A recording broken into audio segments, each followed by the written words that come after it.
I wasn't really aware of how the European democratic system worked, so it was quite interesting to meet with the assistant and one MMP to talk about their work inside the parliament.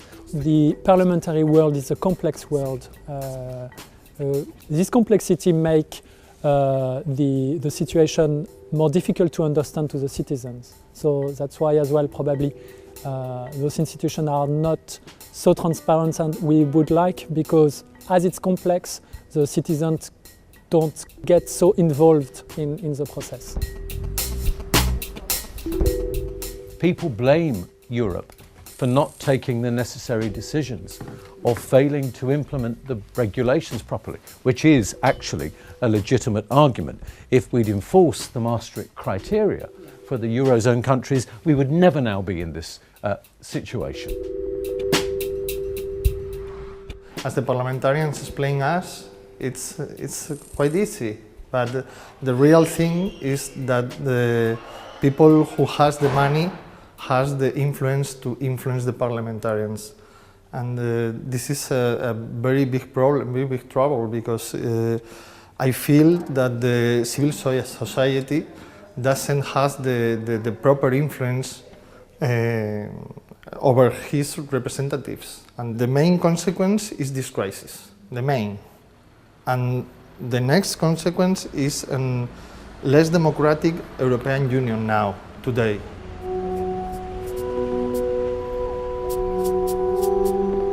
Of those 15 to 20,000 or more lobbyists, most of them like to be close to the EU institutions. So they are in the EU quarter here, and that is an area that is quite small, maybe it's 4 square kilometers.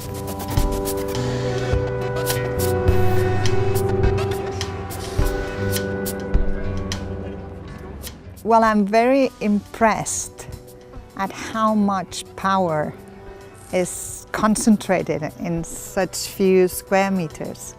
You know, when I was standing in the middle of Schuman Square and I looked around, and here's the Commission and there's the Council and a few blocks away is the Parliament, I think all these people are deciding 50% of the laws that are issued by state members now have their origin in European Union regulations.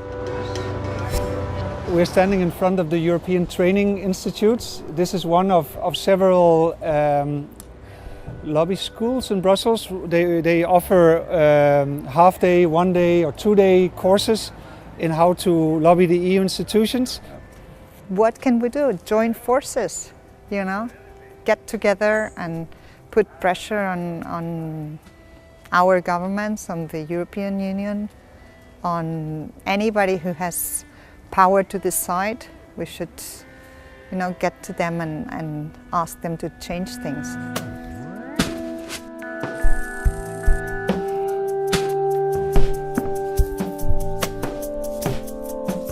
I don't want to be rich, I want to be happy. And that's what we want, we need to understand, that happiness is what we want. And happiness is to have your basic levels of life fulfilled. Happiness is to be able to work in what you like. Happiness is not to be worrying about your future.